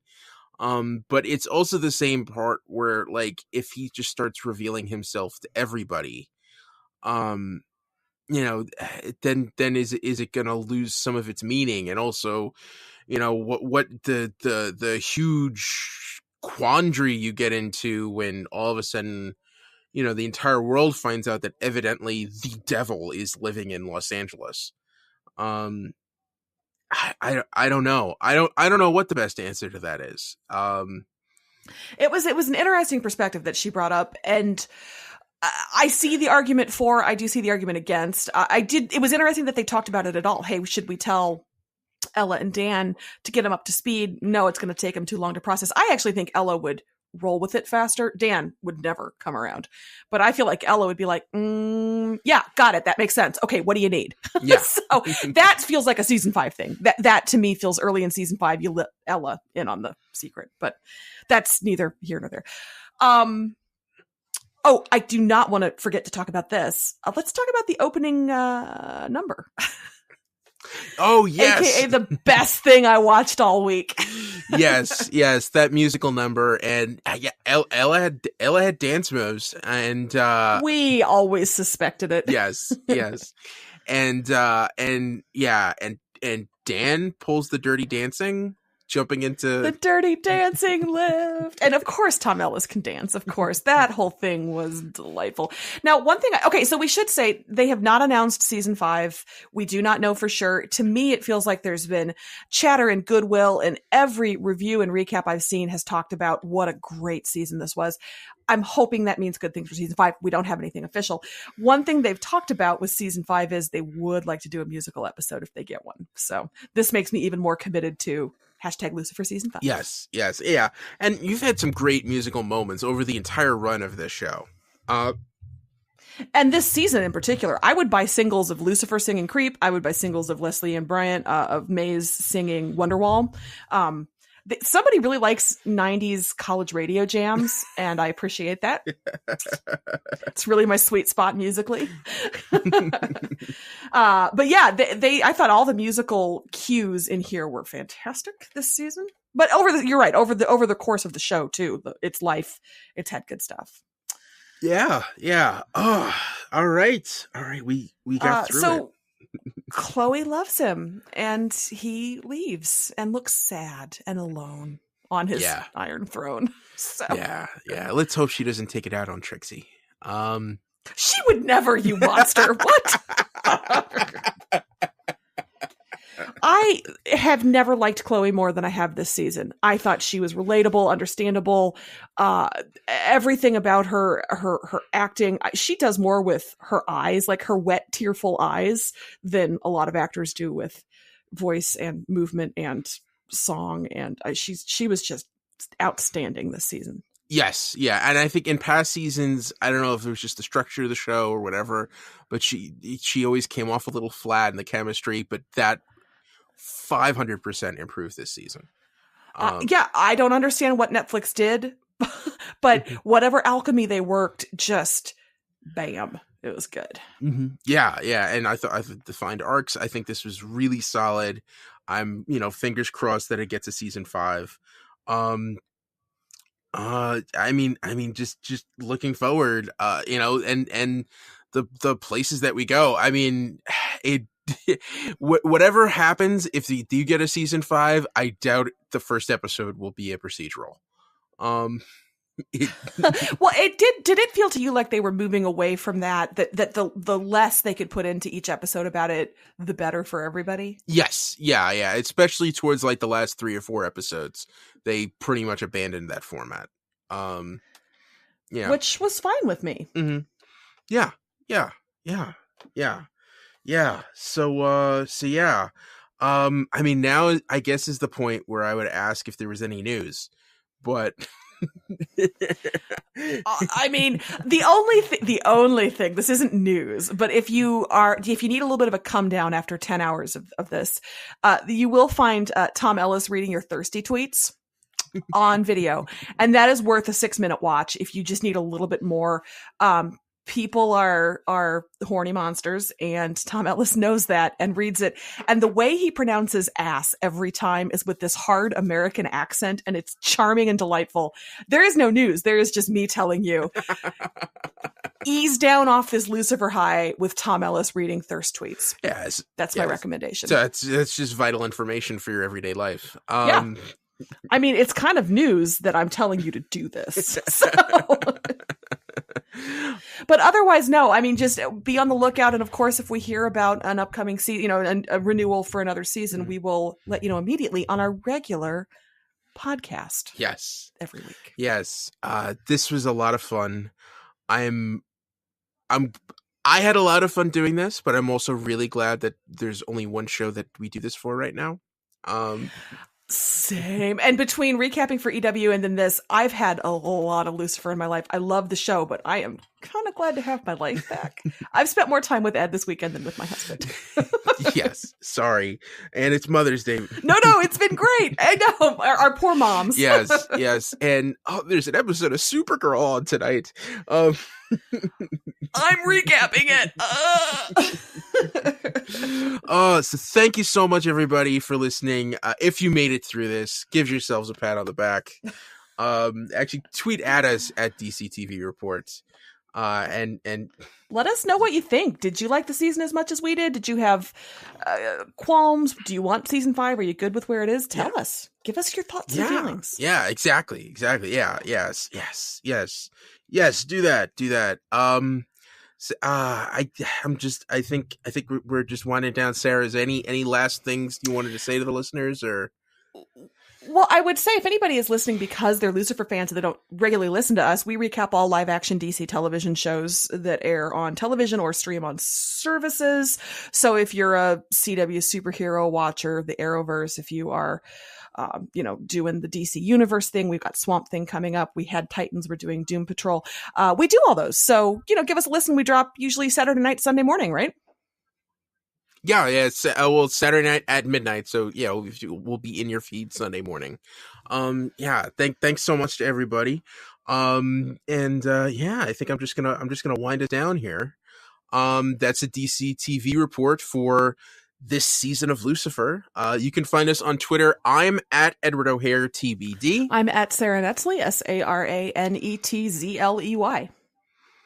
And follow the show on Twitter at DCTV Report.